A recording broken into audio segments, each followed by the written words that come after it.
Je vous salue mes chers amis, c'est une joie d'être avec vous et je suis sûr que par la grâce de Dieu, c'est un moment partagé. Ce que j'aurais aimé de tout mon cœur, c'est que vous soyez un peu plus près de moi. Pourquoi? Parce que lorsqu'il y a la caméra, eh bien, on voit une salle qui n'est pas remplie et ceux qui nous suivent ne peuvent pas profiter de ce moment. Vous savez, si vous allez dans un supermarché que c'est vide, vous avez l'impression qu'il n'y a rien de bon. Mais si vous allez dans un supermarché, qu'il y a tout le monde qui fait la queue, même si c'est une baguette qui se terrasse, si vous dites, je veux aussi vous faire du pâté ou bien quelque chose avec. Donc, mes amis, faites un pas. Je fais chaque jour des centaines de kilomètres pour être avec vous et je peux vous assurer que quand à la caméra, on voit des visages qui répondent, qui réagissent, ça change tout. Même si ce n'est pas votre présence, vous qui connaissez l'évangile, vous pouvez changer la vie d'une personne qui se trouve au fin fond du Japon ou de l'Afrique ou qui est en train de nous regarder. Parce que les médias, le frère Simon Bolo peut témoigner de cela, beaucoup d'âmes sont gagnées ainsi. Il y a aussi le fait que lorsqu'on prêche et que votre serviteur se tourne vers un banquet vide, eh bien le banc ne lui répond pas. Et comme le banc ne lui répond pas et que je suis d'un jour une prédication conversationnelle, vous avez vu que quand je prêche, je vous regarde, je me déplace, c'est vous en fait qui prêchez, parce que c'est vous qui par votre amour, par votre présence, me donne la force. Donc mes chers amis, faisons ce travail ensemble et ne pensez pas qu'il y a un prophète dans le pays qui va agiter les mains et puis qui va faire un miracle. Je suis un homme comme vous-même et si vous me pincez, c'est la même chose que vous, une nature pécheresse sauvée par la grâce de Dieu. J'ai besoin de vous en ce soir. Alors je vais nommer les noms peut-être, mais je ne vais pas nommer les noms. Ceux qui sont derrière la caméra, venez un peu plus près et réchauffez-nous par votre présence et montrez que vous êtes là avec nous. N'est-ce pas? Donc certains se sont déjà déplacés, mais n'hésitez pas à le faire. Peut-être que c'est ça seulement que vous avez fait. Comme la servante de Naaman, elle s'est déplacée, elle a dit, je connais quelqu'un qui a la solution. Et en vous déplaçant, vous collaborez avec nous. Que Dieu vous bénisse en tout cas pour le fait d'être encore plus présent qu'hier et continuez à venir parce qu'ici il y a de grandes bénédictions pour nous. Nous inclinons notre tête et nous prions ensemble. Seigneur Dieu, nous sommes sûrs que nous sommes venus dans ta maison. Qu'importe ce que nous avons vécu aujourd'hui, qu'importe comment la nuit s'est passée, mais à l'ombre de tes ailes, nous nous reposons en paix. Bénis-nous, fortifie-nous et glorifie-toi. Bénis ces caméras, bénis tous les moyens techniques que tu as mis à notre disposition. Que quiconque entende ta parole, que nos pensées soient menées captifs au pied de la croix et que devant ton saint trône, Seigneur, librement, avec assurance, nous pouvons nous approcher pour être guéris, soignés et restaurés au nom de Jésus. Amen. Amen. Mes chers amis, dans ce monde, il y a quelque chose qui est là et qui nous tient tous dans un lien et qui parfois nous rend captifs. L'argent. L'argent. Combien tu pèses? Combien tu vaux? Parfois on regarde quelqu'un et on se dit, celui-là, il a beaucoup d'argent. Sa voiture, sa maison. C'est quelqu'un d'intéressant, n'est-ce pas? C'est intéressant l'argent. Et d'ailleurs, c'est tellement intéressant que de nos jours, lorsqu'on rencontre quelqu'un, on dit à la personne, cette personne, elle me rapporte beaucoup. J'ai beaucoup d'intérêt dans ce que tu dis. Ça me rapporte beaucoup. Il faut que je profite de mon temps. Tout est basé sur un système économique, social. Les relations humaines sont perverties par l'argent. Il faut de l'argent. Et ce qui se passe, c'est que lorsque vous considérez votre rôle social, en fait, pour moi qui suis un économiste, eh bien, avant d'étudier la théologie, on m'a appris la première année que nous ne sommes pas des êtres humains, en fait. Nous sommes des consommateurs. Notre rôle social, c'est de consommer. Et nous avons un rôle très important par rapport aux producteurs. Les entreprises, ils produisent des marchandises, des biens et des services, mais il faut qu'il y ait des personnes qui consomment. Si tu as une voiture, après 1 an, 2 ans, 3 ans, eh bien, on ne va plus produire de voiture. Si tu as un réfrigérateur qui dure 30 ans, si j'aime, qu'est-ce que ça va faire? Du chômage. Donc, on crée un petit vice caché dans le réfrigérateur, dans l'appareil, pour que tu puisses faire quoi? Consommer. Et si jamais tu étais satisfait de ta consommation, on va te donner du marketing, de la publicité. Et chaque personne va apprendre des doctorats, des diplômes, comment inciter les personnes à pouvoir consommer, créer un besoin chez la personne. Un besoin parfois qui n'existe même pas. Et ça va créer des frustrations. Vous savez, j'ai un réfrigérateur, oui, mais je n'ai pas celui qui appuie le bouton et qui lâche les glaçons tout seul. Bekake. Ah oui. Tu as peut-être des glaçons, mais moi, tu n'as pas celui qui appuie le bouton et qui donne l'eau glacée tout seul. Et puis, tu as déjà l'eau glacée qui était là, mais tu n'as pas l'eau filtrée. Donc, il te faut encore quelqu'un qui te dit, achète le truc de filtre. Vous voyez, en moins de 50 ans, on est passé de la rivière, on allait chercher l'eau qui était propre, Et puis maintenant, il faut aller dans le réfrigérateur et payer l'électricité, payer ceci, payer les traites, payer les ceci. Mais pour faire tout cela, qu'est-ce qu'il faut? Il ne faut pas que la dame reste à la maison pour faire à manger ou avoir l'eau qui tombe de la pluie. Non! Non! Il faut qu'elle ait travaillé pour pouvoir collaborer au foyer, pour pouvoir acheter le réfrigérateur, acheter la machine à laver, acheter ceci, acheter cela. Et on n'a pas le temps de voir les enfants grandir parce qu'on est au travail. Donc il y a un système qui nous conditionne en disant, qu'est-ce que tu fais de ta vie? Tu as de l'argent ou pas? Tu travailles ou pas? Si tu es à la maison, c'est que tu fais rien. Ta valeur, c'est que tu vaux rien. C'est comme ça que la société nous exprime. D'ailleurs, on met en réalité que les personnes ne sont même pas des chômeurs, ce sont des gens inactifs. Ça veut dire que leur vie n'a pas de valeur. La vie d'une femme maintenant, ou d'un être humain, d'un agent économique, c'est le travail. Il faut qu'il travaille pour avoir de l'argent. Et c'est ton argent. Quel est ton travail? Qu'est-ce que tu peux m'apporter? Pendant les vacances, qu'est-ce que tu fais? Tu restes chez toi, puisque tu fais rien. Mais si tu fais une croisière jusqu'en Chine, que tu as fait le tour du monde, en réalité, tu seras toujours avec toi-même. Mais tu as fait le tour du monde. Même si tu tournes en rond dans ta grosse voiture et dans climatiser ta maison, climatiser ta vie, climatiser jusqu'à ce que ton cimetière peut-être sera climatisé avec le cimetière des riches et puis il y a un grand château dedans. Même si c'est une vanité qu'il faut acheter le tranxène climatisé, une vie dépressive, mais au moins tu as de l'argent. Mes chers amis, dans notre cœur, nous sentons bien ce soir que nous avons besoin de quelque chose d'autre. Quelque chose d'autre que de l'argent. Le souci dont nous parlons a commencé dans le jardin d'Éden. Adam et Ève, ils étaient heureux. Ils avaient tout ce qu'il leur fallait. Ils avaient les animaux, la nature. Ils avaient un palais de verdure, des arbres, et des fruits, des mangos et des abricots. Tout ce que vous pouvez imaginer. Ils étaient heureux. Ils avaient tout.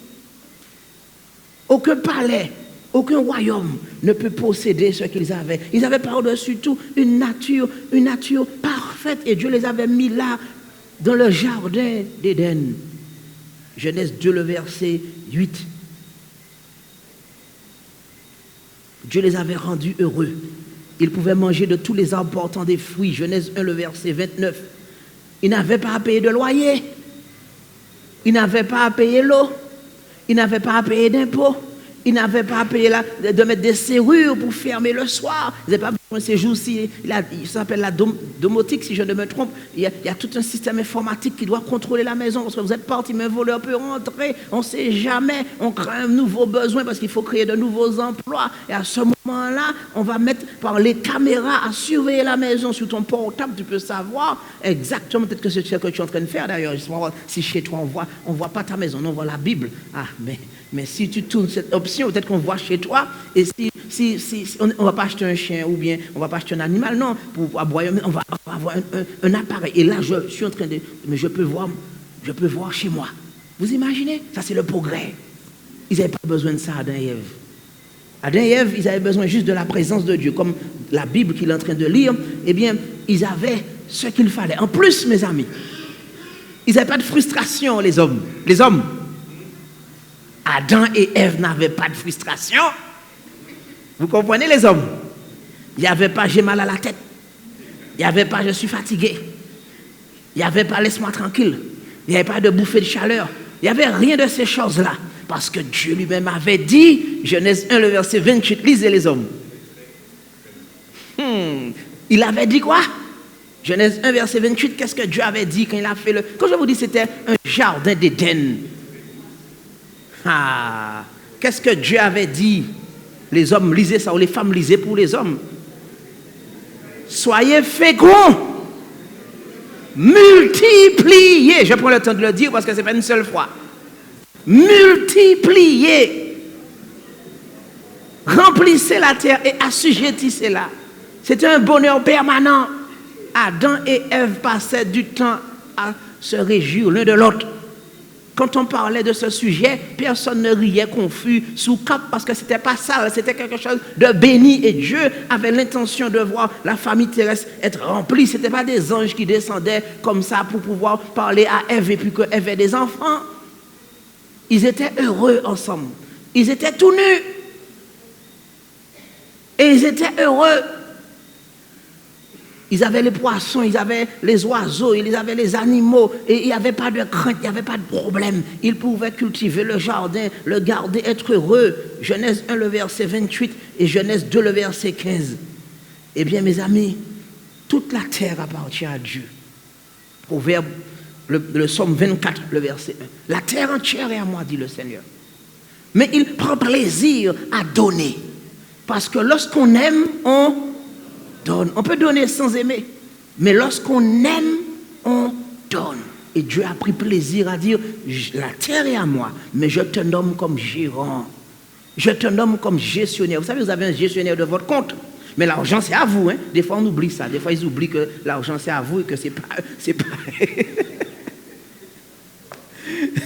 Des fois, ils croient que c'est leur argent. Ils disent, non, tu ne peux pas le prendre. Oui, tu peux le prendre. Non, c'est mon argent, en fait. Je peux l'enlever et je peux partir. Je peux aller ailleurs, le mettre ailleurs aussi. N'oubliez pas cela. Donc, en fait, c'est un gestionnaire. Dieu t'a nommé comme gestionnaire d'un compte, mais l'argent, c'est à lui. L'oxygène, c'est à lui. Des fois, tu loues, pendant les vacances, on te dit, vue sur mer.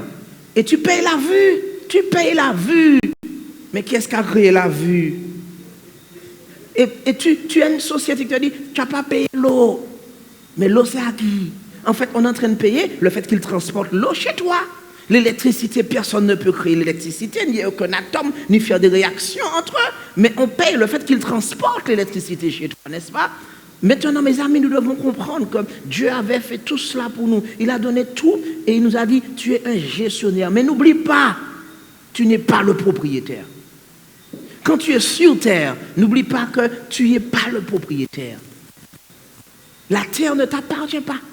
Tu as des comptes à rendre de la manière que tu respires, la manière que tu bois, la manière que tu vis sur cette terre. La terre n'est pas à toi. Tout ce que tu fais, tu vas devoir le récolter. Toutes tes attitudes, c'est la loi de l'effet et de la conséquence, de la cause et des conséquences. Mes amis, Dieu nous dit, dans Deutéronome 8, le verset 18, souviens-toi, Deutéronome 8, le verset 18, Deutéronome 8, le verset 18, souviens-toi de l'Éternel ton Dieu, car c'est lui qui te donnera la force pour acquérir tous les biens que tu vois, afin de confirmer qu'il est le Seigneur, comme il le fait aujourd'hui. C'est pour confirmer son alliance qu'il a juré à tes pères. Oui, mes amis, tu peux manger, tu peux boire tout. Mais Dieu te dit, n'oublie pas que je suis le Seigneur. Il avait fixé pour Adam et Ève une limite et ils n'ont pas respecté la limite. Ils ont pensé qu'ils voulaient tout et surtout, ils ont pensé par la convoitise. Voici ce qui marche avec l'argent. L'argent n'est pas un mal en soi-même, non? Mais l'argent n'est qu'un support que le diable utilise et il s'appelle à ce moment-là le Dieu Mammon. Il y a des gens que je ne vois pas, que je veux voir. Il faut qu'ils viennent avec moi. Je suis obligé de chercher comme le marin pêcheur. Je cherche les beaux visages.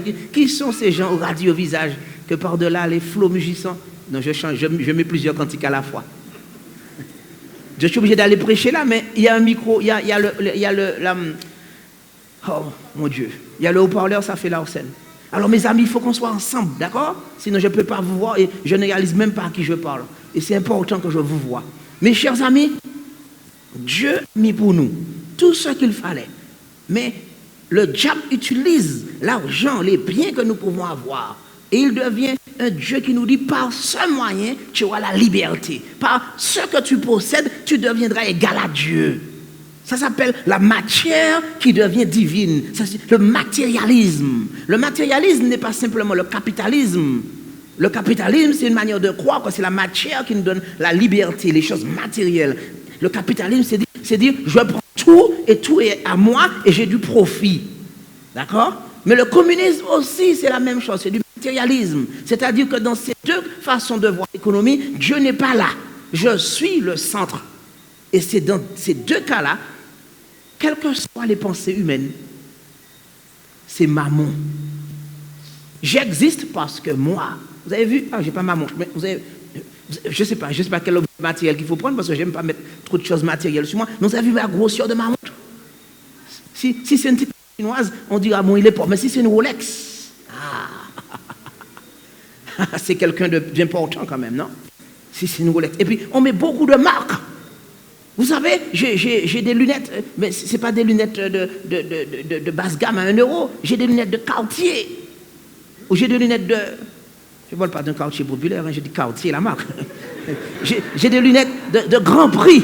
Et puis mes cheveux, vous savez, je n'ai pas mis simplement de l'eau quand je suis allé dans les toilettes pour mettre un peu d'eau dedans. Ah non, l'eau, ça pousse. Non, j'ai mis quoi? Non, gel, c'est pour toi maintenant. C'est de la vlasine de toi. Gel. Mais non. Tu vas aller dans la voiture, tu dois prendre du gel pour les vitres de la neige. Mais j'ai mis du... Mais non, c'est pas gel. J'ai mis L'Oréal parce que je le vaux bien. Et toi, tu n'as pas L'Oréal parce que tu n'as pas de cheveux. Et tu le comprends, tu serais éprouvé parce que tu n'as pas dit moi. Mais, mes amis, tout ce qui est sur nous, on met des noms. J'ai L'Oréal, j'ai mis Givenchy, parfum, et puis j'ai mis beaucoup d'or sur moi, et puis j'ai une cravate, mais en soie, je ne sais pas quelle marque, mais on peut trouver une. Il faut m'aider là. C'est outil. Et puis j'ai une chemise Cardin, et puis j'ai une ceinture Lacoste, et puis un pantalon. Bon, c'est ma femme qui sait, non, c'est ma femme qui sait pour le caleçon. On va pas trop loin. Et puis mes chaussettes aussi, ce ne sont pas des chaussettes que j'achète chez le Chinois, non. Et mes chaussures. Pierre Cardin, rien qui Pierre Cardin, bon. Yves Saint Laurent, soit. Mes amis, sur moi, il n'y a que des noms. Ça veut dire que des fois, vous voyez les gens passer, c'est marqué Guess, c'est marqué Lacoste, c'est marqué Ralph Lauren. On a dit des pancartes publicitaires. J'existe moi. Tu as vu comment j'existe? Ralph Lauren. Toi, c'est marqué quoi? Ah non, tu n'as pas de nom.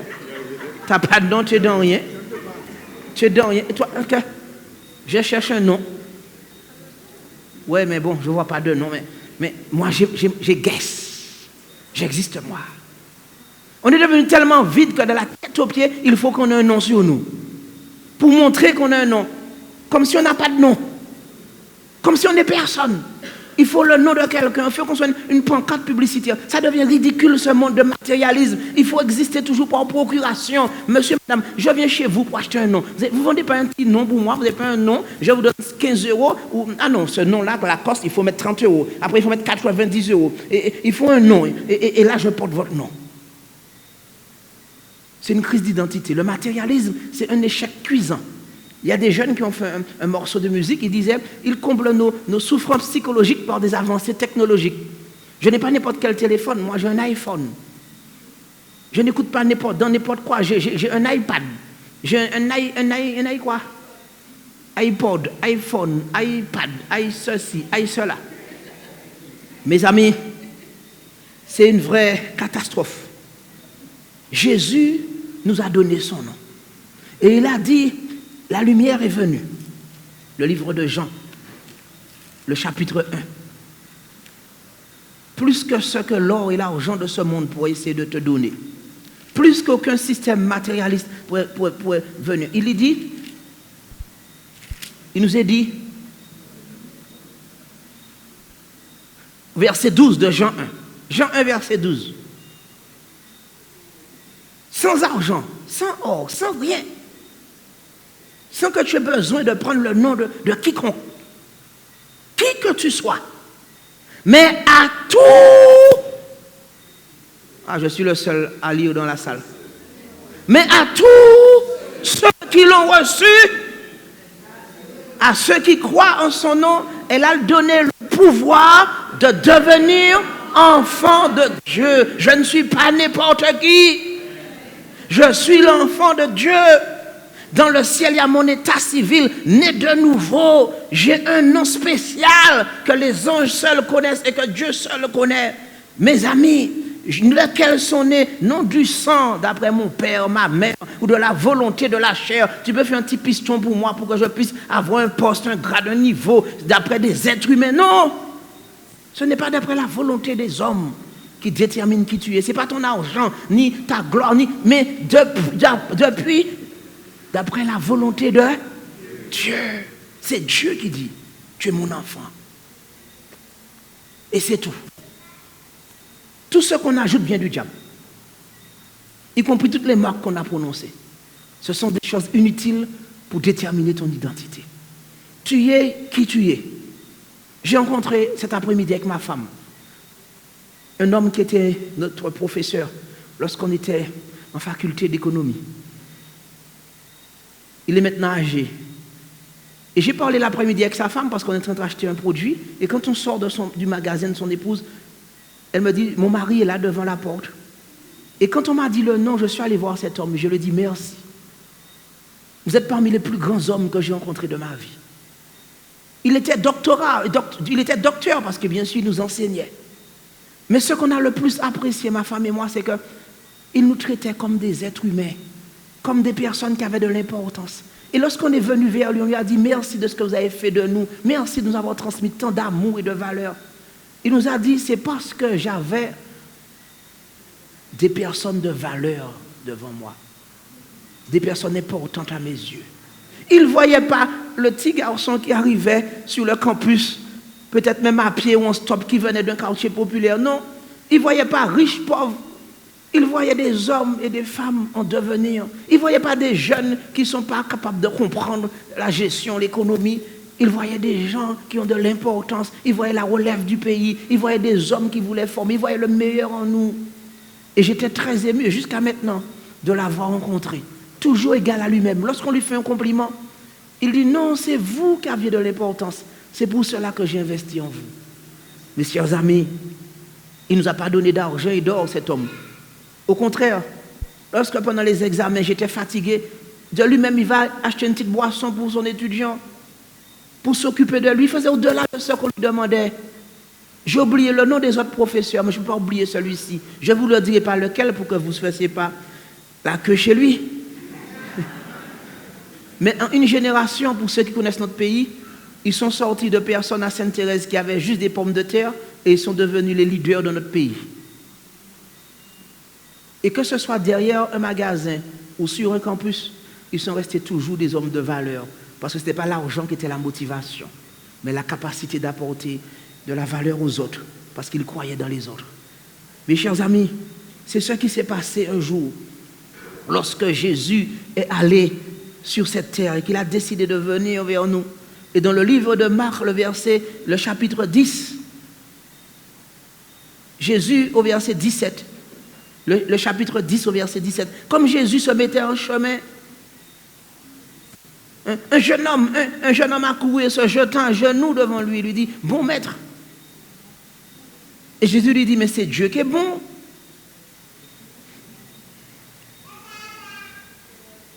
Et Jésus lui dit au verset 18, pourquoi m'appelles-tu bon? Il y a de bon que de Dieu seul. Tu connais les commandements. Et au verset 20, ce jeune homme dit, maître, j'ai observé toutes ces choses dès ma jeunesse. Et qu'est-ce qui se passe au verset 21? Jésus, après l'avoir fixé longtemps, Jésus l'aima. Quel regard que nous avons sur l'autre? Cet homme regarda lui-même. Sa valeur, son estime de soi, c'était son argent. Mais Jésus, lui, l'aima. Il aima contre toute attente, contre toute raison. Jésus ne pouvait rien lui cacher. Mais Jésus lui dit maintenant, va et vends tout ce que tu possèdes. Donne-le aux pauvres et tu auras un trésor dans le ciel. Puis viens et suis-moi. Ce jeune homme était affligé. Il s'en alla tout triste parce qu'il avait de grands biens. Mes chers amis,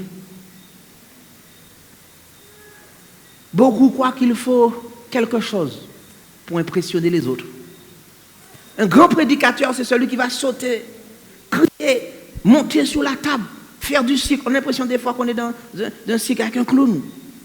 Cet homme-là, il a la puissance, quelque chose va se passer.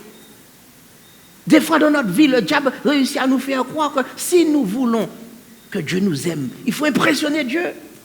Il faut faire de grands sacrifices, il faut faire quelque chose de fort. Et puis surtout lorsqu'on a péché, c'est tellement grave que selon le péché, Dieu va prendre du temps à nous pardonner. Si tu as volé un bonbon, d'ici la fin de l'après-midi, Dieu a fini par oublier ça à force de lui demander pardon. Mais si c'est quelque chose de plus grave, il lui faudra quand même une petite année pour que tu sois en quarantaine. Et puis si c'est grave, alors là, 20 ans après, le diable te dit, tu te rappelles le jour que madame a m'aidé du machin, ma femme de machin. J'ai pas fini avec ça, hein. Je t'avais dit que je t'avais pardonné, mais il faut que tu te remettes à genoux encore pour demander pardon, hein. Et puis si c'est quelque chose de plus grave que tout le monde sait, alors là, toute une vie, il faudra faire pénitence.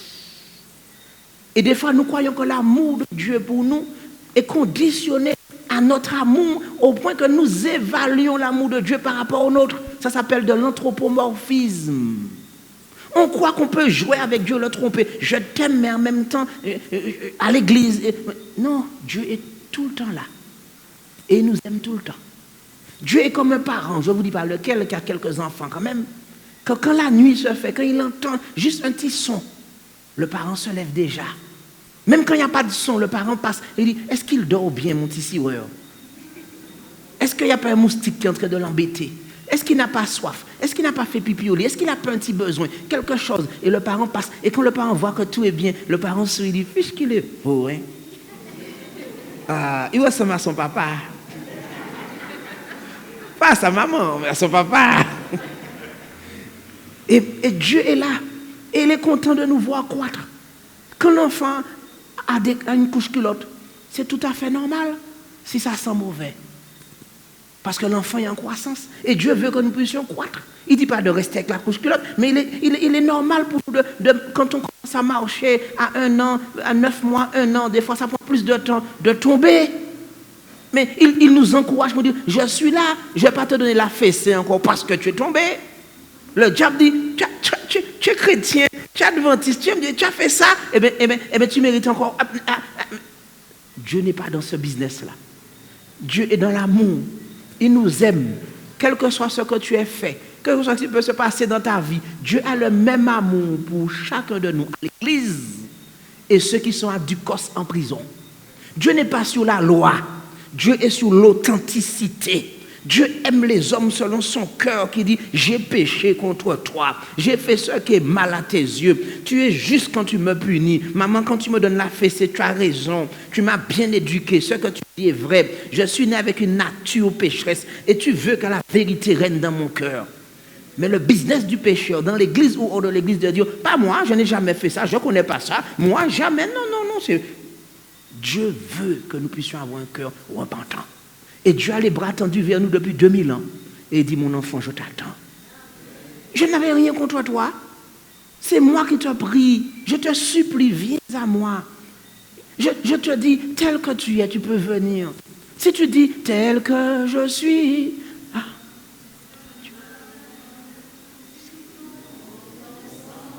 Versez pour moi ta voix qui m'appelle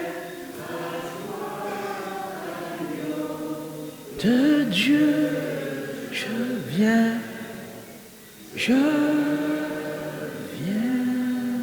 Dieu ne fait pas de l'anthropomorphisme.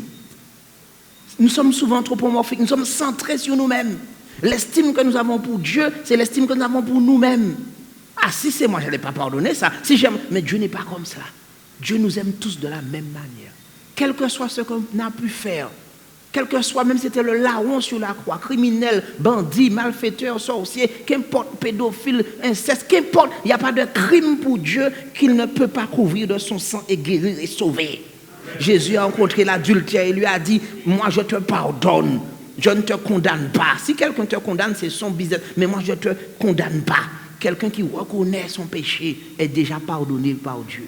Dieu a dit à Daniel, avant que la parole ne soit sur ta bouche. Alléluia. Je l'avais déjà entendu, je t'avais déjà exaucé. Avant que ton enfant ne demande à manger, tu as déjà préparé, maman, le placard. Il lui dit, mais viens manger, mais le repas t'attend tout chaud. L'enfant dans la chambre, il dit, et quand il descend, il voit la table est mise. Dieu nous aime. Dieu veut nous accorder ce qu'il y a de meilleur. Lorsqu'il est parti dans le livre de Jean 16, il dit dans Jean 16, je vais vous envoyer, lisons plutôt dans Jean 14, le verset 26. Ce sera pour nous encore plus simple. Jean 14, le verset 26. Mais le consolateur, l'Esprit Saint que le Père enverra en mon nom, vous enseignera toutes choses et vous rappellera ce que j'ai dit. Jésus, lorsqu'il est parti, il n'a pas dit « je vous envoie le Saint-Esprit ». Point barre. Il a trouvé un nom pour donner au Saint-Esprit. Vous comprenez cela? Pourquoi nous ne puissions pas dire « le Saint-Esprit, c'est qui ça ?» Le Saint-Esprit, c'est qui ça? Mais le Saint-Esprit, et puis faire des théologies, des dictionnaires, des bibliothèques sur le Saint-Esprit, il dit le consolateur. C'est-à-dire les bras de maman qui vient nous dire, c'est pas grave, je t'aime pour toujours, tu es mon fils, que soit ce que tu fais. Maman sera toujours là pour toi. Même si tu as 60 ans, 80 ans, je serai toujours ta maman, je t'aime pour toujours. Le consolateur. Quand tu es triste et seul, Jésus te dit, je t'aime par le Saint-Esprit. Je te console, coupable ou innocent, ou juste, ou quel que soit, je te console. Je suis là avec toi. Nous, les êtres humains, on aime régler des comptes. C'était vrai, c'était pas vrai, c'est lui qui a raison, c'est lui qui a tort. Jésus n'est pas comme ça. Dans le couple, il ne dit pas, oui, il va chez, mais j'ai fait ça, mais c'est parce que tu as fait ci. Ça, c'est Adam après le péché. Jésus n'est pas dans le péché. Jésus, ce n'est pas le business du péché. Jésus, c'est la grâce et l'amour. Et Jésus dit maintenant, ce qui compte pour moi, ce n'est pas qui a raison, qui a tort, c'est que je vous aime. Mes chers amis, le Saint-Esprit vient pour nous. Et Jésus a donné un exemple dans le livre de Jean 13. Jésus a fait tout ce qu'il a pu. Il ne nous a pas aimé un petit peu. Il a mis le comble de son amour, verset 13.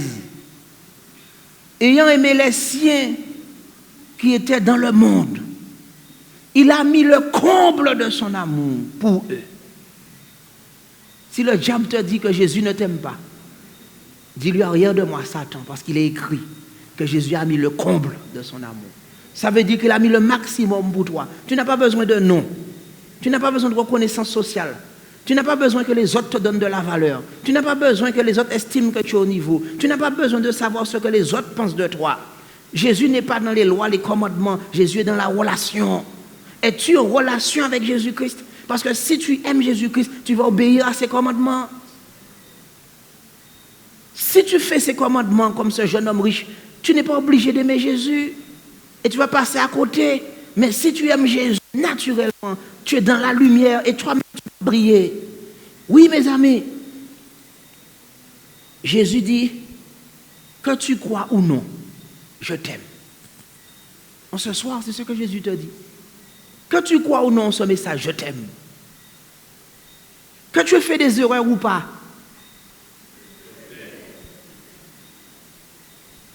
Que tu sois en train de lutter ou pas avec un péché. Quel que soit près ou loin que tu sois dans l'église, dans la religion. Que tu sois baptisé ou pas. Mes amis, quel que soit ce que le monde entier dit de toi, je t'aime. Je t'aime d'un amour inconditionnel. Veux-tu entrer dans mon amour? Veux-tu marcher avec moi? Veux-tu te laisser me conduire? Je connais chaque cheveu qui sont sur ta tête. Et chaque jour, quand tu te coiffes, tu te peignes. Toi, tu es jeune, tu n'es pas encore bien tombé, mais quand sur la tête de Joujou, ça commence à tomber, Jésus recommence à compter à nouveau chaque cheveu. Et quand il n'y a pas de cheveux sur la tête, il compte chaque cheveu qui sont sur la barbe. Et s'il n'y a plus sur la barbe, il va compter chaque cheveu sur ton corps. Il connaît chaque cheveu. Il dit, quand un petit passereau, un petit colibri tombe, il sait. Il a un cerveau immense, connecté avec tout ce qui se passe dans l'univers, à chaque instant. Rien ne lui échappe. Il a créé la nuit et le jour qu'on a dit hier. Ça veut dire que rien n'est caché pour lui. Il n'a pas peur la nuit, il ne dort pas. Jésus ne dort pas la nuit, vous savez cela, Dieu non plus. Son cerveau est immense pour connaître chaque battement de ton cœur. Chaque moment où tu verses une larme, que tu sois innocent ou coupable, il connaît. Le psaume 56. Le psaume 139 nous dit, vous allez le lire à la maison, avant même que tu bouges, que tu respires, il pénètre de loin ta pensée. Tu me sondes et tu me connais. Tu sais déjà ce qu'il y a dans ma tête avant même Tu n'as pas besoin de faire d'école de théologie, de connaître le grec et l'hébreu pour que Jésus puisse être là et connaître ta pensée. Parfois, tu ne sais même pas ce qu'il vaudrait dire, que la pensée devient folle dans ta tête. Et il dit, le Saint-Esprit, même au travers d'un soupir, intercède pour toi. À quel moment j'ai prié, Seigneur? Quand tu as dit, je ne peux plus. Le Saint-Esprit a dit, viens au secours de cet enfant parce qu'il se tourne vers moi. Mes chers amis, Jésus vous aime au-delà de toute imagination. Et le piège du diable et le péché, c'est quoi? C'est nous séparer de Dieu, nous séparer de l'amour de Dieu dans notre esprit. La même bataille qu'il y a eu dans le ciel, c'est la même bataille qu'il y a sur terre. Le diable essaie de nous faire douter de notre identité et nous dit, par une chose matérielle, tu vas exister. C'est de l'idolâtrie, c'est de la grande magie mentale. Il essaie de nous faire croire qu'il faut avoir un pouvoir. Mais Dieu dit, je t'ai donné tout pouvoir. Parce que je t'ai nommé mon enfant. Et maintenant, tu as ce pouvoir d'être mon enfant. Et tu as cette autorité en tant qu'enfant. Parce que tu es héritier de Jésus-Christ. Oui, mes amis. Il est bon de se tourner vers Dieu. Il est bon de lui faire confiance. Jean disait de lui-même, le disciple que Jésus aimait. Jean est devenu, passé d'homme de colère, il est devenu un disciple de l'amour. Jean partout, il parlait aux autres, il disait, mes enfants, mes bien-aimés. À la maison, j'avais pris l'habitude de dire à mes enfants, les amis, il est l'heure de partir. Les amis, il est l'heure de venir à table. Vous savez qu'il n'y a pas 2 ou 3 amis seulement. Eh bien, un des plus petits qui commence à bien parler dit, nous ne sommes pas tes amis. Nous ne sommes pas tes amis. Qu'est-ce que tu dis? Nous ne sommes pas tes amis. Il dit, mais comment, pourquoi? Qu'est-ce que tu veux dire par là? Nous ne sommes pas tes amis, papa. Nous sommes tes enfants. Et à chaque fois que je disais, les amis, il me dit, non, nous sommes tes enfants. Tu dois dire les enfants. Cela veut dire qu'il est conscient qu'en tant qu'enfant de la maison, quand papa dit venez à table, eh bien, il a le droit de se présenter et de se mettre à table gratuitement et de manger. Je peux vous dire qu'il mange celui-là. Et s'il y a un qui ne veut pas manger, il est capable de prendre le dessert, ce qui est le plus intéressant, le fruit, le meilleur, et de dire, oh ben, je prends déjà, pendant que l'autre a la tête tournée. Si tu ne prends pas, mais je mange. Et c'est ainsi que nous devons nous tourner vers Dieu. Et dire au Seigneur Jésus, je prends mon identité. Je suis enfant de Dieu. Ce n'est ni l'or, ni l'argent. Il n'y a rien qui puisse me rendre heureux, mais c'est Jésus-Christ. Mes amis, le diable a essayé de transporter Jésus sur la montagne. Il a essayé de jouer avec lui au petit malin. C'est pour ça qu'on l'appelle le malin. Mais Jésus lui a écrasé la tête depuis. Alléluia. Jésus lui a écrasé la tête dans le désert. Et lui a dit, je connais mon identité. Tu viens me dire, on est toupé. Tu n'as pas du toupé. Tu viens me dire, si tu es fils de Dieu, tu crois que je suis un être humain pour jouer dans ma tête? Pour me faire dire, ah où est-ce qu'on t'aime, est-ce qu'on t'aime pas, est-ce que ton mari, tu crois que je suis dans ce business? Je suis Dieu tout-puissant. Je suis le fils de Dieu. Je suis le fils de l'homme. Je connais mon identité et je sais que maintenant je peux t'écraser la tête. Arrière de moi, Satan, car il est écrit, l'homme ne vivra pas seulement de paix, mais de toute parole qui sort de la bouche de Dieu. Mets-toi sous la montagne, sois découragé, suscite-toi au nom de Jésus-Christ. Je ne veux pas tenter Dieu. Ma chair et mon sang, mon être peut se décomposer, mais je sais que mon Rédempteur est vivant. Je ne suis pas lié au compte en banque, parce que dans le compte du ciel, c'est chargé full back. Vous connaissez full back? Ça veut dire quoi? C'est rempli, il n'y a pas d'autre partie encore. Jésus dit sur ton compte en banque, j'ai mis mon sang, la banque du sang. Pour toi est rempli, tu n'es pas anémié spirituellement pour dire dans le passé, j'ai fait ci, j'ai fait ça. Ça, c'est le diable qui est dans ce travail-là. Mais Jésus dit, toi, tu n'es pas anémié, tu es rempli du sang de Jésus-Christ. Ta robe est déjà prête, ta couronne est prête. Et dans le livre de Dieu, il y a beaucoup de bénédictions que tu n'as pas encore pris. Le diable te dit, travaille dur toute la semaine. Que quand le soir vient pour écouter le message, on puisse être en train de fléguer, de dormir. Mais Jésus te dit, attention, tu dois vivre par cette parole. Et pour tu es, qu'on t'aime pas, on va te respecter parce qu'on saura qu'il y a de la lumière dans cette pièce. Et quand la lumière vient, les ravins s'enfuient. Au nom de Jésus-Christ. L'angoisse, la peur, les préjugés, le racisme, la méchanceté, les discriminations, tout ce que les gens peuvent dire, eh bien, vous savez qu'au nom de Jésus, Vous êtes sauvés par la grâce de Dieu. Vous êtes des enfants de Dieu. Et ça, c'est en dessous de votre pied. Parce que nous sommes renouvelés dans notre pensée. Romains 12, le verset 1. Offrez votre pensée, votre corps, votre être entier en sacrifice à Dieu. Comme un sacrifice de gloire. Et dire, j'ai traversé l'orage. Ouais. J'ai mon bac de souffrance. J'ai pris même la licence de souffrance. Dernièrement, j'ai pris un doctorat de souffrance. Ouais. J'ai pris des gifles, des calottes, des coups de pied, tout. La vie m'a malmené, mais je sais qu'en Jésus, je suis plus que vainqueur parce que Jésus m'aime et je suis aimé de Dieu. Mes chers amis, c'est très important de savoir notre identité. Cet homme, ce jeune homme que nous avons vu dans Marc 10, il est parti très, très malheureux. Et Jésus a dit, il est difficile pour un riche d'entrer dans l'homme de Dieu. Verset 23 de Marc 10. Il est difficile. Il ne parle pas de la richesse matérielle, non, parce qu'il faut avoir de l'argent pour aider les autres. Mais il dit quand c'est mammon, quand c'est la richesse qui nous détermine, c'est très difficile. Et ce jeune homme est parti malheureux. Malheureux. Mais les disciples qui étaient avec Jésus, Marc 10, le verset 28, ont dit, mais nous qui avons tout quitté pour toi. On a laissé le feuilleton télévisuel ce soir. C'est le programme de Canal+. On a laissé dormir peut-être encore plus et puis se réveiller peut-être mieux, mais on a laissé beaucoup de choses pour toi, Seigneur. On a fait un sacrifice. Qu'est-ce que ça va devenir de nous, là, le temps qu'on passe là? Et Jésus dit, il n'y a pas un seul qui laisse ses parents, ses biens, ses amis, tout pour moi, que je ne donne 2 fois plus? 5 fois plus? Combien de temps vaut ton travail? On te dit, il y a un problème du sabbat. Tu dis, non, il n'y a pas de problème du sabbat. Tu as un problème avec le sabbat, mais à moi, parce que Dieu m'a dit, tu ne vas pas mourir de faim, tu ne vas pas mendier ton pain. Il y a un problème pour l'école, pour diplôme. Non, je n'ai pas de problème parce que Dieu a tous les diplômes en réserve pour moi. Mes chers amis, quand c'est le moment de l'appel qui arrive maintenant et de dire, je veux me donner à Jésus, le diable essaie de te dire, ah, mais qu'est-ce que va penser le petit copain? Qu'est-ce que va penser le patron? Qu'est-ce que va penser mon mari? Qu'est-ce que va penser ma femme? Qu'est-ce que va penser les gens si je me donne au Seigneur Jésus? Mais Dieu te dit maintenant, c'est le moment pour toi de faire un choix. Si tu choisis de me servir et que tu viens tel que tu es, je vais briser toutes les chaînes qui te retiennent prisonnier. Et je vais te donner au centuple de bénédictions, des richesses qu'on n'avait jamais vues auparavant, des bénédictions physiques, parce que tu ne vas pas boire d'alcool, tu ne vas pas fumer. Tu vas être libre dans ta tête parce que tu ne vas pas voler. Tu vas être libre dans ton corps parce que tu ne vas pas faire d'adultère. Tu vas être libre dans ton âme parce que tu vas pardonner. Tu vas être quelqu'un de généreux parce que tu vas partager et Dieu va te bénir parce que tu as semé ton Père à la surface des eaux. Dieu te dit, je suis prêt à te bénir. Me fais-tu confiance? Veux-tu m'appartenir?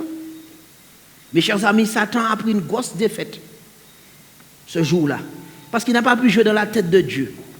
Dieu veut un sacrifice vivant. Quand tu te consacres totalement à lui, tu as déjà essayé beaucoup de choses, mais une consécration à Dieu, c'est de dire, Seigneur Jésus, je te reconnais comme mon seul Seigneur, mon seul Sauveur. Et Jésus te dit, il y a une puissance que j'ai en réserve pour toi, une puissance excellente pour briser toutes les chaînes. Il y a quelqu'un qui dort dans ton lit le soir avec toi, sans être présent. Quelqu'un que tu n'as pas pardonné, mais elle est dans ta tête toute la journée, elle m'a fait ci, elle m'a fait ça. Ou il m'a fait ci, il m'a fait ça. Des fois, c'est les parents ou les grands-parents, ils sont déjà morts. Et tu vas te libérer. Il y a une situation, une peur de l'avenir, de quoi je vais manger, qu'est-ce que je vais vivre. Dis maintenant, il est temps de compter bien tes jours. Somme 90, le verset 12. Apprends à compter bien tes jours. Tout le monde dans cette salle, nous avons 24 heures. 86 000 minutes, à peu près. Des milliers de secondes.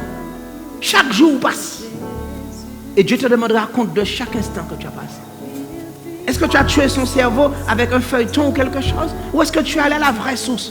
Est-ce que tu as cherché la puissance qu'il y a dans le nom de Jésus? Ne perds pas ton temps. Ne perds plus ton temps.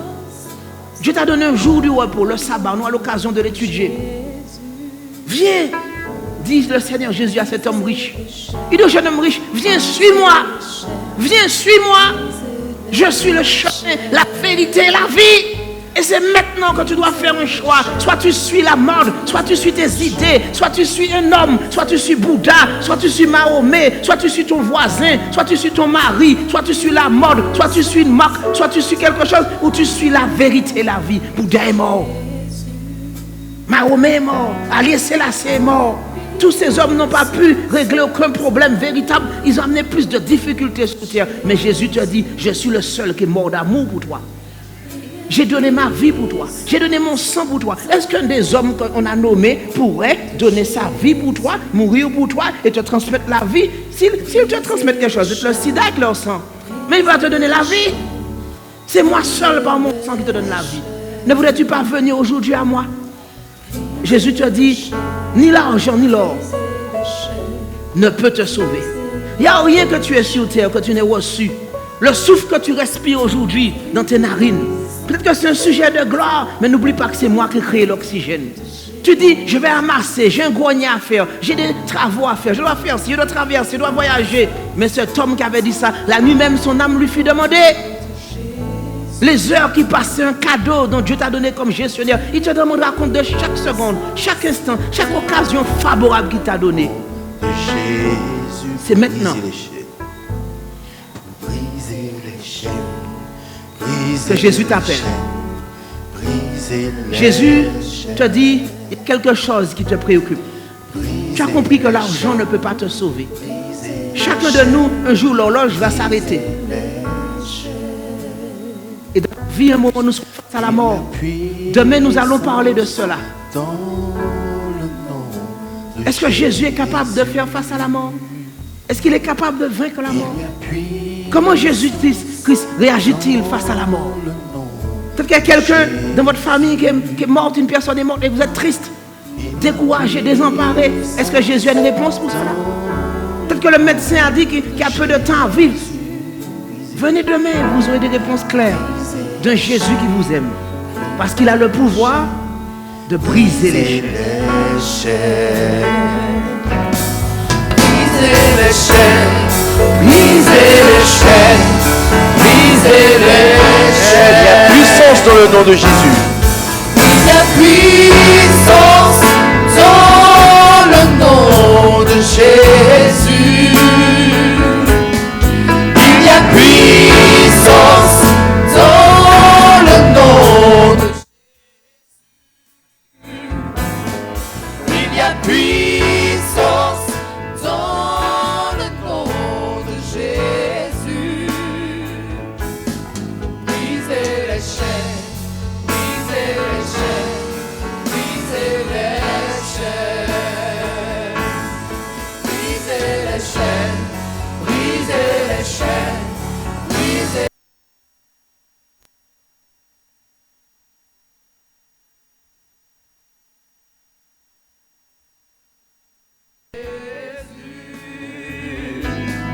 Il y a puissance dans le nom de Jésus. Il y a puissance dans le nom de Jésus. Brisez les chaînes, brisez les chaînes, brisez les chaînes. Brisez les chaînes, brisez les chaînes. Brisez les chaînes. Il y a une armée qui se lève.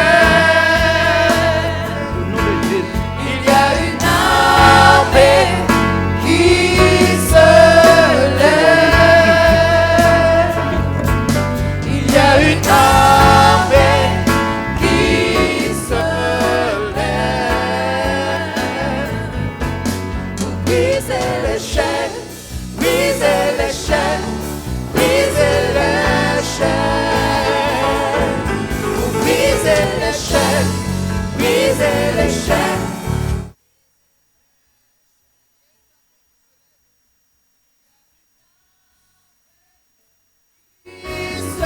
Soldats, soldats, où sont les mains? Je veux voir les mains des soldats de Jésus-Christ. Qui se lève. Il y a une armée qui se lève. Brisez les chaînes, brisez les chaînes, brisez les chaînes. Brisez les chaînes, brisez les chaînes. tomber. Il y a quelqu'un qui dans la salle dit, cette prédication c'était pour moi. Ça fait trop d'années que je gère sur cette terre. J'ai donné beaucoup d'argent pour beaucoup de choses inutiles. À des mentimentaires, des devins, des magiciens, des gens qui ont abusé de moi. J'ai cherché partout le bonheur. Et j'ai compris que l'argent, mes diplômes, ma gloire, ma maison, ma voiture ne peuvent pas me sauver.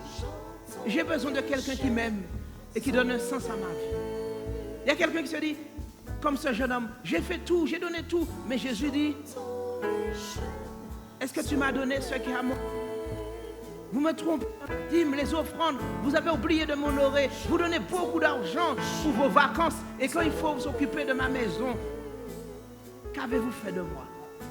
Il y a quelqu'un qui dit, je voudrais qu'on prie pour moi, pour que je ressente dans mon cœur cet amour de Dieu, cette protection, cette bénédiction. Il y a quelqu'un qui dit dans son cœur, Seigneur Jésus, il faut qu'une chaîne tombe. J'écoute, c'est un homme. Et j'ai dit dans ma vie, donnez-moi un homme, un petit, un gros, un gros, qu'importe. Je voudrais un homme pour me sauver. Et Jésus dit, je suis le Fils de l'homme. Je suis celui seul qui peut t'aider. Chaque don que tu as reçu de Dieu, le souffle, la vue, la santé, la nourriture, les vêtements, la maison, tout appartient à Dieu. Il est temps de dire merci Seigneur pour ce que tu m'as donné. Il est temps que notre vie ait un sens et que Dieu ait la première place dans notre vie. Jésus dit, voici je me tiens à la porte de ton cœur. Je frappe maintenant. Est-ce que tu veux m'ouvrir ton cœur? Il y a quelqu'un qui veut venir pour qu'on puisse prier ensemble. On va prier avec elle. Comme Jésus est entré dans la maison de Zachée et il a amené la bénédiction. Notre appel ne sera pas long, mes amis, je peux vous assurer ce soir. Ce sera très bref. Il y a quelqu'un qui dit, je veux qu'on prie avec moi. Parce que j'ai besoin de la paix dans mon cœur. Alléluia, gloire à Dieu. Gloire à Dieu, que Dieu te bénisse. Que Dieu te garde.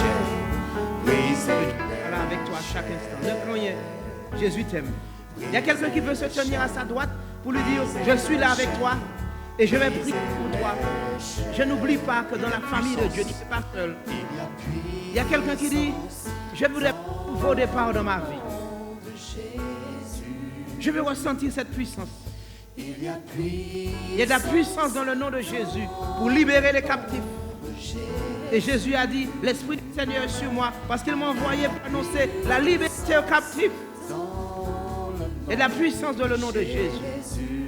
Venez mes amis, c'est le moment de prier. Ne restez pas dans le couloir. Alléluia. Et de la puissance pour briser les chaînes. Au nom de Jésus. Brisez les chaînes. Brisez les chaînes. Brisez les chaînes. Brisez les chaînes. Brisez les chaînes. Brisez les chaînes. Brisez les chaînes. Brisez les chaînes. Brisez les chaînes. Brisez les chaînes. Brisez les chaînes.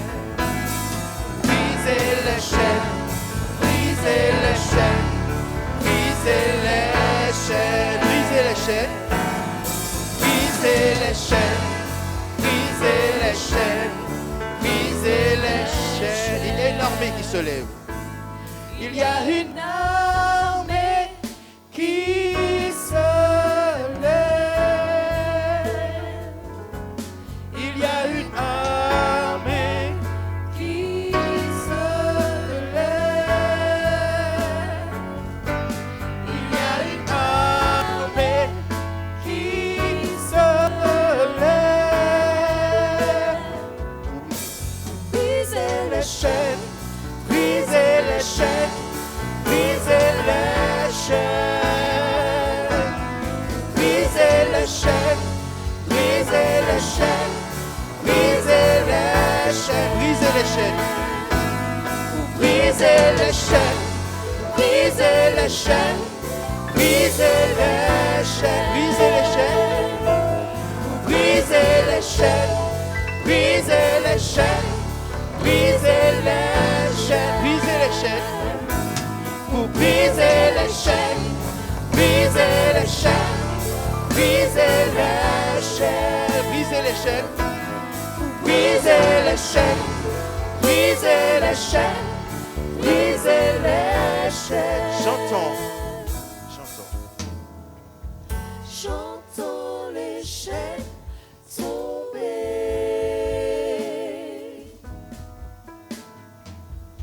J'entends les chaînes tomber.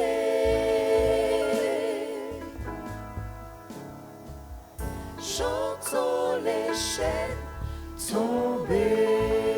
Maintenant, nous allons prier. Et avant de prier, je vais vous expliquer ce qu'on va faire. On va se mettre à genoux, en signe d'allégeance au Seigneur Jésus-Christ. Faites bien place. Il y a de la place ce soir pour nous. Nous devant le trône de Dieu. Il nous accueille comme ses enfants. Il nous aime. Il y a des personnes ici qui sont venues avec de vrais problèmes. Il y a des personnes qui sont liées par des chaînes. On va prier pour que la puissance de Jésus se manifeste. C'est le moment de prier avec foi et confiance. Dieu a dit là où 2 ou 3 sont assemblés, je suis au milieu d'eux. Le Seigneur n'oublie pas et va nous libérer de toute chaîne. C'est le moment pour nous de prier. Dans votre cœur, tournons-nous vers le trône de grâce. Il y a des personnes qui m'ont confié de vrais sujets, avec de vrais problèmes. Mais nous servons un vrai Dieu. Il a le pouvoir de briser les chaînes.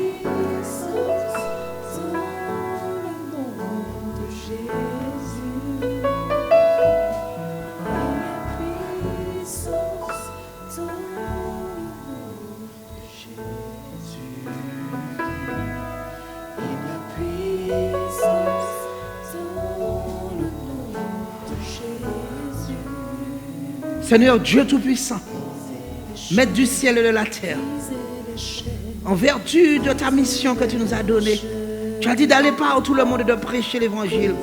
Et voici, Seigneur Dieu, les démons seront chassés, les malades seront guéris. Et si vous avez quelque quimbois, le quimbois ne va pas vous atteindre. Tu l'as dit dans le Marc 16, le verset 16. Tu as dit, voici, je suis avec vous chaque jour. Tu as dit, tout pouvoir m'a été donné dans le ciel et sur la terre. Tu as dit que nous sommes tes enfants et nous sommes les enfants de la lumière. Tu as dit que nous n'avons rien à craindre et que toute arme forgée contre nous sera brisée. Tu as dit que toute langue qui vient en jugement contre nous sera confondue. Tu as dit, Seigneur, comme dans le désert, Jésus a dit, il est écrit, parce que le Père a dit, nous réclamons par l'Esprit Saint qui nous console en cet instant la promesse que tu as écrite dans le ciel par le sang de Jésus pour nous. Nous réclamons cette victoire que tu as eue il y a 2000 ans sur la croix du Calvaire. Non pas que nous méritions, mais parce que nous avons compris que tu as ouvert l'esprit en nous, les yeux de notre esprit, que nous comprenons maintenant. Ton amour est conditionnel pour nous. Tu ne rejettes personne, car tu as dit, car Dieu a tant aimé le monde. Alléluia. Alléluia. Alléluia. Gloire à toi, Seigneur. Gloire à toi, Seigneur, au plus haut des cieux. Oh, Seigneur Dieu, comme Marie, nous élevons ton nom. Oh, tu as jeté les yeux sur la bassesse de ta servante.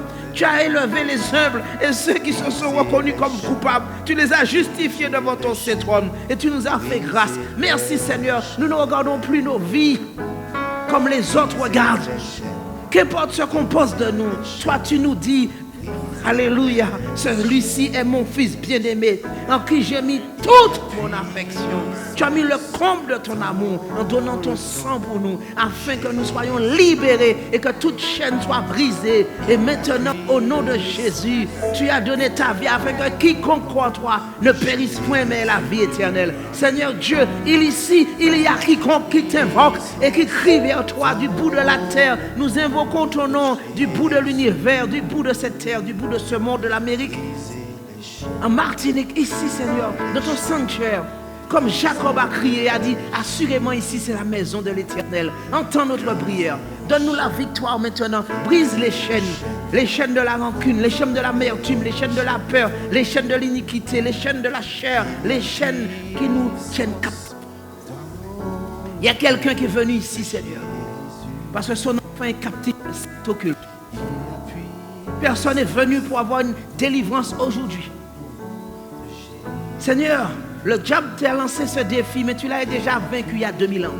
Fais que tu es Dieu tout-puissant dans la vie de cet enfant qui est prisonnière en métropole de cette secte. Libère-la au nom du sang de Jésus. Et qu'on sache qu'aucun homme n'a le pouvoir de tenir aucun homme captif, mais que tu es le Dieu tout-puissant qui libère en cet instant au nom du sang de Jésus. Que tout enchantement, que tout esprit démoniaque, que toute entité, que tout pacte de sang soit brisé maintenant au nom puissant de Jésus. Cet enfant est libéré. Nous le voyons, nous le vivons parce que tu dis, Seigneur Dieu, qui est venu ici et qui a eu un diable ou un démon qui a osé entrer dans la maison de l'Éternel, qui sache maintenant que c'est plus sa place, Satan, dans les lieux arides. Et pendant que nous et nos maisons sont couvertes par le sang de Jésus, tu retournes dans le lieu qui t'est réservé, l'enfer et la mort pour toujours dans le feu. Seigneur Dieu, puisque tu nous aimes, scelle cette prière et bénis-nous maintenant par le sang de Jésus qui coule sur nous. Seigneur Dieu, il y a quelqu'un qui est venu et qui est embêté dans sa santé et qui est jeune et qui souffre, qui est prisonnier d'une maladie qui n'a pas quelque chose de génétique ou quelque chose que quelqu'un a voulu envoyer. Brise cela, Seigneur, et rétablis la santé pour que ce soit ta servante et ton serviteur dans ta maison. Il y a quelqu'un qui est venu, Seigneur, une souffrance, une peur, une crainte, quelque chose. Brise cela maintenant. Oh Seigneur Jésus, au nom de Jésus, le diable tombe, il retombe encore et il chute dans les lieux arides au nom de Jésus-Christ. Et pendant que ton sang coule sur nous, Seigneur, inscris tes enfants, inscris-nous tous dans le lit Saint l'Éternel. Nous sommes sûrs, Seigneur, que notre vie est garantie par toi. Nous sommes sûrs que tu nous as créé une maison et que tu attends que le nombre de tes enfants soit au comble. Jusqu'à quand, Seigneur? Jusqu'à quand? Entends et viens à notre secours quand tu es là dans ton Saint-Trône. Et nos prières montent vers toi en cet instant. La prière d'une maman, la prière d'un enfant, la prière d'un jeune, la prière de quelqu'un qui se confie en toi. Nous ne voulons ni or ni l'argent. Ils ne peuvent rien pour nous. Mais nous mettons notre cœur, notre âme et nous bâtissons Jésus-Christ. Et nous sommes fondés sur le roc. Personne ne pourra nous enlever de là. À la mort comme à la vie. Et tu as dit dans Apocalypse 12, le verset 11. Alléluia. Alléluia. Ils l'ont vaincu. Nous avons vaincu le diable. Nous avons écrasé la tête il y a 2000 ans en Jésus-Christ. Alléluia. Du sang de l'agneau. Ils l'ont vaincu à cause du sang de l'agneau et des témoignages. Nous sommes des témoins de la vérité. Nous sommes les témoins que l'amour de Jésus-Christ sauve un homme aujourd'hui. Nous sommes les témoins que le sang de Jésus libère de toute crainte. Nous n'allons pas mendier notre paix. Nous allons croître. Nos maisons seront bénies, fertiles et heureuses. Nous verrons ta gloire et tu enverras l'argent pour nous dans la santé de nos membres. Tu enverras la bénédiction matérielle pour nous. Et nous allons travailler et nous réjouir avec notre femme dans notre maison. Comme tu as voulu pour Adam et Ève. Nous pourrons être heureux, bénis, mariés, heureux, prospères. Parce que Jésus l'a dit. Merci Seigneur. Merci Seigneur. Nous répétons ces simples mots. Et en croyant qu'en répétant ces simples mots, nous sommes nés de nouveau. Je t'aime Jésus. Merci de m'avoir tant aimé et d'avoir donné ta vie pour moi. Merci pour la victoire qu'il y a dans le sang de Jésus. Je renonce à l'argent, la convoitise, l'envie, le matérialisme. Ma vie entre tes mains. Je ne vais jamais mendier mon pain. Je suis prospère, je suis béni et je prospère en tout point, comme prospère l'état de mon âme. Merci Seigneur. Je te reconnais comme mon unique Seigneur et mon unique Sauveur. Tu règnes dans ma vie. Tu brises tout lien. Il y a la puissance dans ton nom. Tu règnes dans ma vie. Moi et ma maison, nous servirons le Seigneur. Au nom de Jésus. Amen. Dans le nom de Jésus. Rendez-vous demain à 18h45. Puissance dans le nom de Jésus. Brisez les chaînes, brisez les chaînes, brisez les chaînes. Brisez les chaînes, brisez les chaînes, brisez les chaînes. J'entends les chaînes tomber. J'entends les chaînes tomber.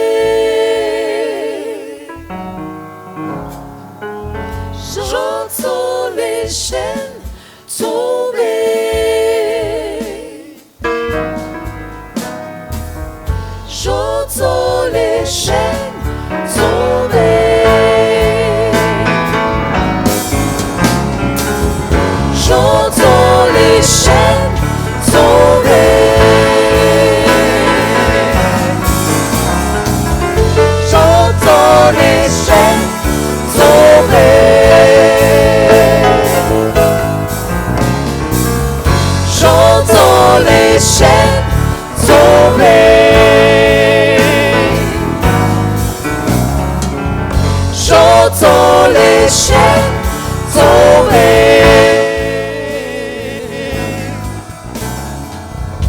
J'entends les chaînes tomber. Bonne soirée à tous, bonne entrée. Rendez-vous demain 18h45.